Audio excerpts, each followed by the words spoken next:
Same sir, நீங்க உங்களை மக்கள் தேர்வு செஞ்சதுக்கு ஒரே ஒரு காரணம், ஒரே ஒரு காரணம், ஒரே ஒரு காரணம், ஒரே ஒரு காரணம். நீ வேணா உங்க ஆளு ஒரே ஒரு காரணம், சினிமாவில் நடிச்சது 69 படத்துல ஒரு படம் நல்ல படம். இந்த சனா ஒரு படம் கூட நல்ல படம் தராதானே நல்லாச்சு நம்புது.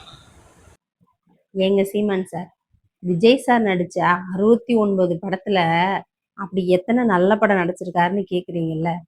இந்த கேள்விக்கு நாங்க பதில் சொல்லணும் தேவையே இல்லை. எங்களை விட பெரிய மனுஷர் அவரு, சரியா? அவர் பதில் சொல்றாரு பாருங்க. என்டிகேலயே பெரிய மனுஷன் அவரு. அவர் பதில் சொல்றாரு பாருங்க.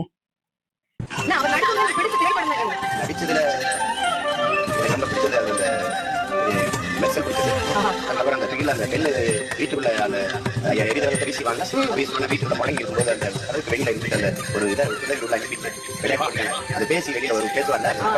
அந்த உரையான அந்த காட்சியை எப்பவுமே எனக்கு பிடிக்கும். அதனால அப்படியே ட்ரில் நினைக்கிறேன் அந்த படம். தெரிஞ்சுக்கிட்டீங்களா? எங்களை விட பெரிய மனுஷரே சொல்லியிருக்காரு. ஏ சீமான் சார், விஜய் சார் அரசியலுக்கு வர்றதுக்கு முன்னாடி அவரை பத்தி எப்படி பேசியிருக்கீங்க, இப்ப விஜய் சார் அரசியலுக்கு வந்ததுக்கு அப்புறமா அவரை பத்தி எப்படி பேசுறீங்க? இப்படி அந்நியன் மாதிரி மாறி மாறி பேசுறீங்க. இப்படி பேசுறதுனாலதான் ஒரு தொகுதியில கூட ஜெயிக்காம இப்ப மண்ணை கவிட்டு நிக்கிறீங்க.